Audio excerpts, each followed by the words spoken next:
In 1950, above the Balkan Mountains, arms dealer Anatol is flying on his private plane.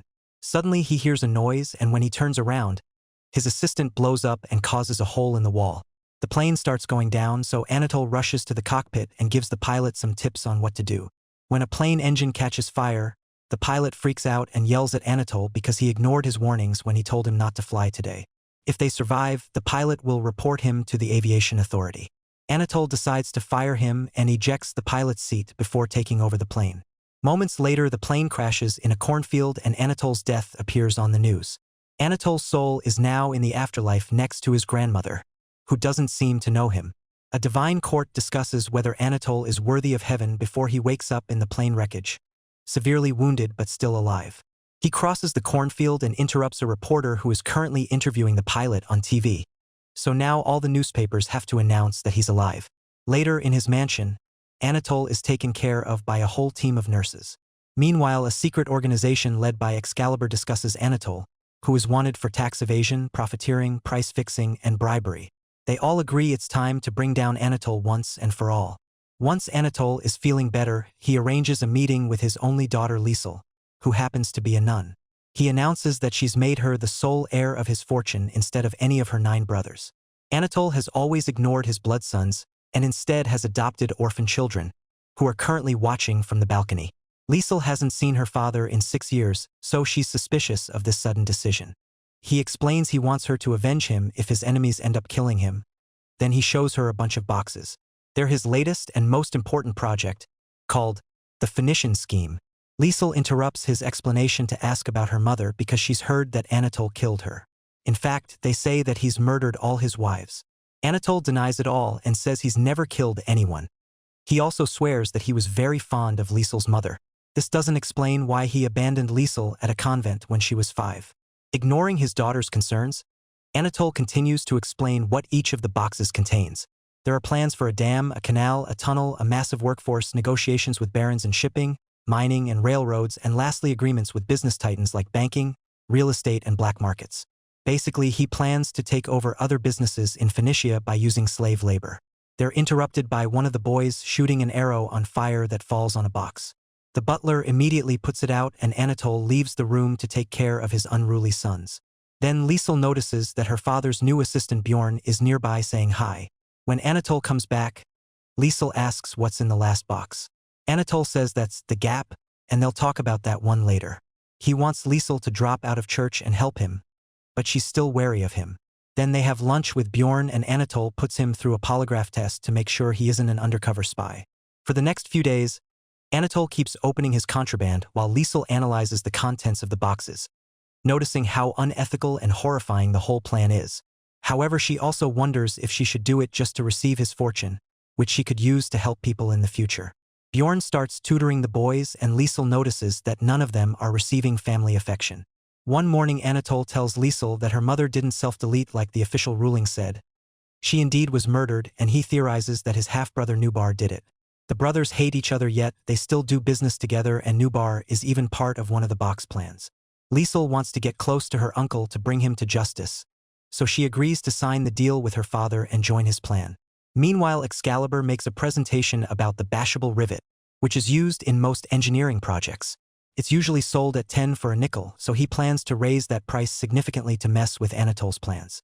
In the middle of the night, Anatol receives the news of market manipulation and he rushes to wake Liesel up, since they need to act fast. Not only are the rivets going up, but all construction materials are getting their prices raised too. Anatol can tell this is sabotage, so he announces they're leaving on his private plane. He's hired 2 arsonists to burn down the house if they end up needing the insurance money. Now they'll have to travel to every partner in the plan to renegotiate all their agreements. Excalibur informs his board that Anatol is on the move. He's also discovered that such a large number of assassination attempts have left Anatol with severe head trauma. During the flight, Liesel notices that they're carrying a strange box and her father explains they're hand grenades. She asks if he's used them before, but he refuses to answer. Then Anatol puts Bjorn through another polygraph test and leaves him in charge of the bag containing all his cash. Liesel and Bjorn start chatting and get to know each other better. Bjorn admits he doesn't believe in God and calls Liesel lovely. When they're about to land, Anatol reveals that he doesn't have a passport because he's a citizen of nowhere and he doesn't need human rights. Suddenly they hear a noise and Anatole casually mentions the bomb from last time, which causes Liesel to start praying. Sometime later they make it to a mountain where a locomotive tunnel is being built.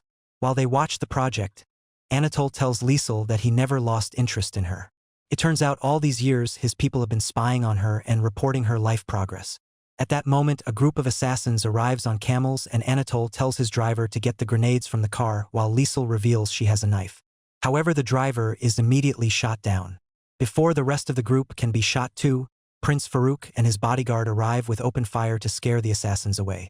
Farouk compliments Liesel's looks and says it's a pity she's a nun before gifting them a fancier knife. In return, Anatole gifts him a grenade. Afterward, they explore the tunnel, which shakes as they pass through. Liesel worries that it may not be safe since the tunnel is still under construction, but Anatole tells her not to worry. Both Farouk and Bjorn offer to hold her hand to comfort her, but she turns them down. At the end of the tunnel, they find a bunch of workers and the financier brothers Leland and Reagan. They're angry because Anatole has modified their contract to increase their contributions to the project. After an argument that goes nowhere, Anatole offers to settle this with a basketball game. The brothers will play against Anatole and Farouk, who never played before. While they wait, Bjorn convinces Liesel to try alcohol for the first time and uses the chance to keep flirting with her. The brothers keep taunting Farouk with rude comments, which distracts him and causes him to fail most of his shots. Anatole starts losing hope and calls Liesel to tell her the story of her birth, explaining that he got to cut her umbilical cord. He regrets sending her to the convent because they brainwashed her into becoming religious, when his goal was just keeping her away from his boys.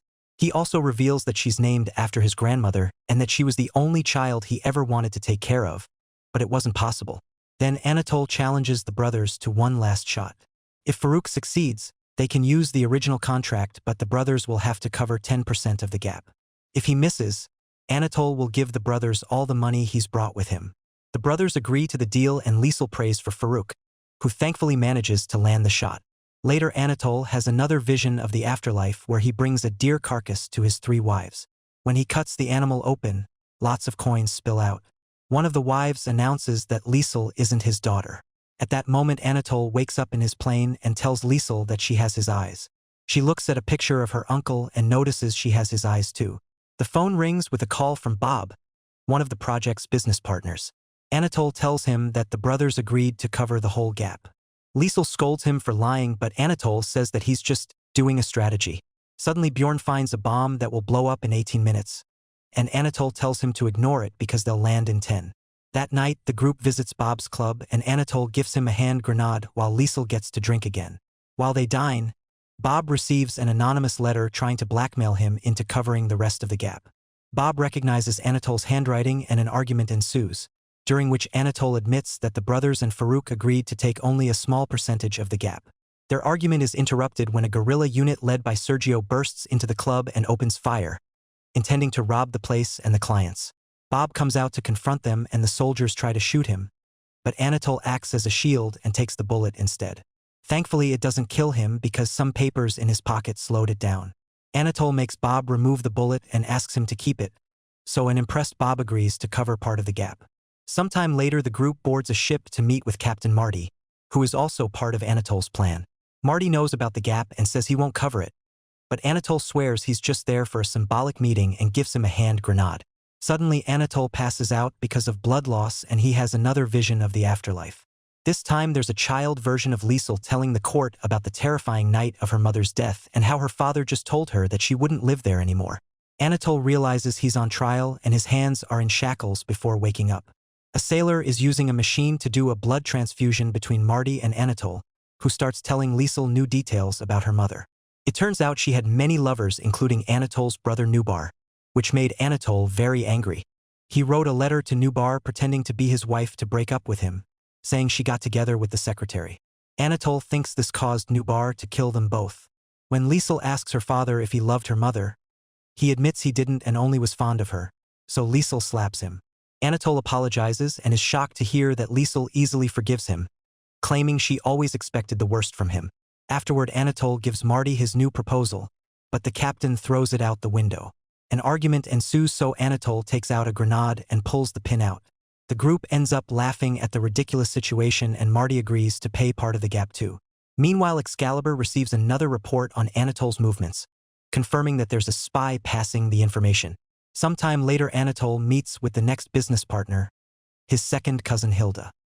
He asks her to marry him but clarifies that Liesel will still be the only heir to his fortune. Hilda takes the ring without answering.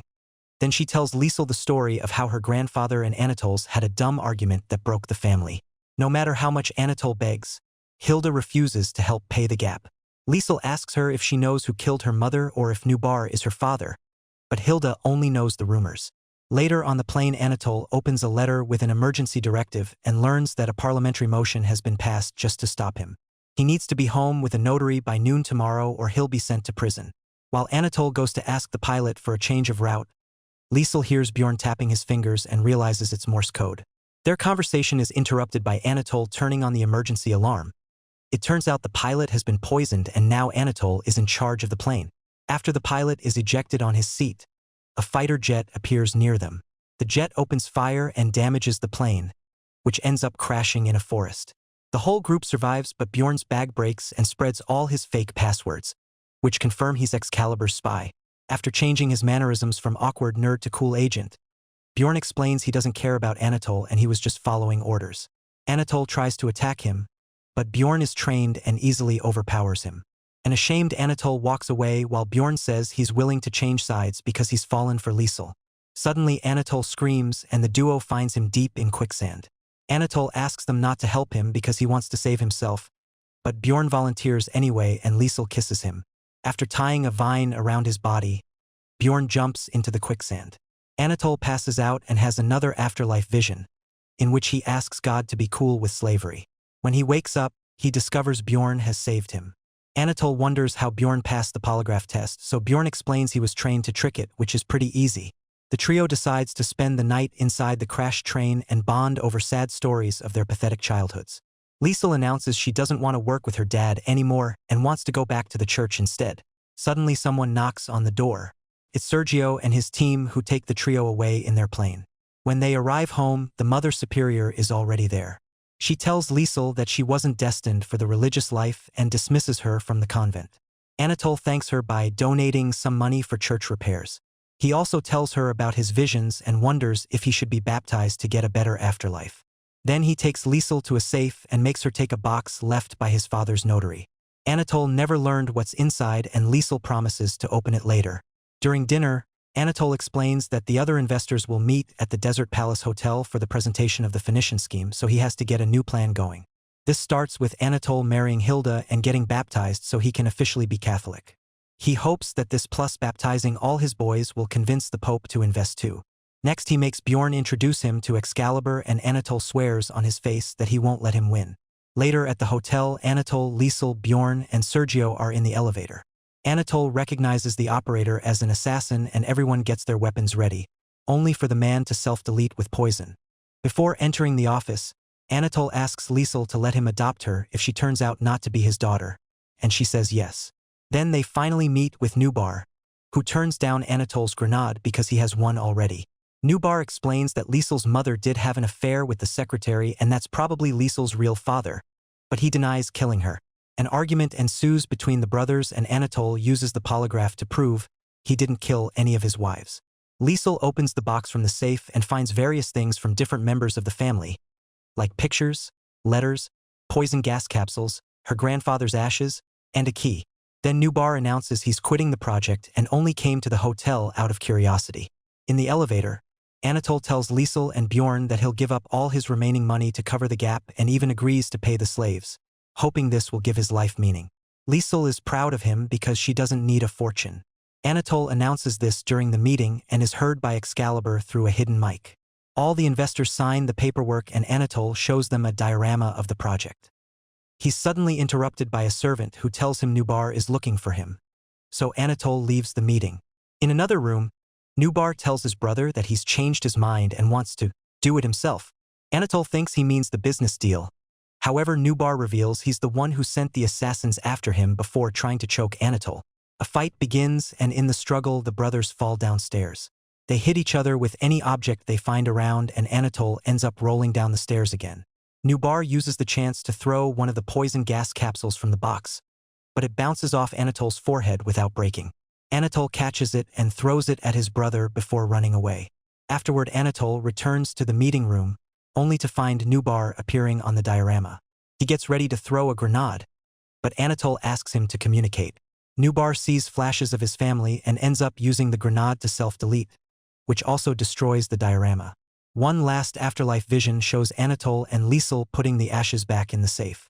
Sometime later, Anatole is living a humble life with Liesel and all the boys, who are finally getting the family love that they deserve. Bjorn has quit Excalibur's agency and now works at a school. Hilda has annulled her marriage to Anatole and has started her own camp.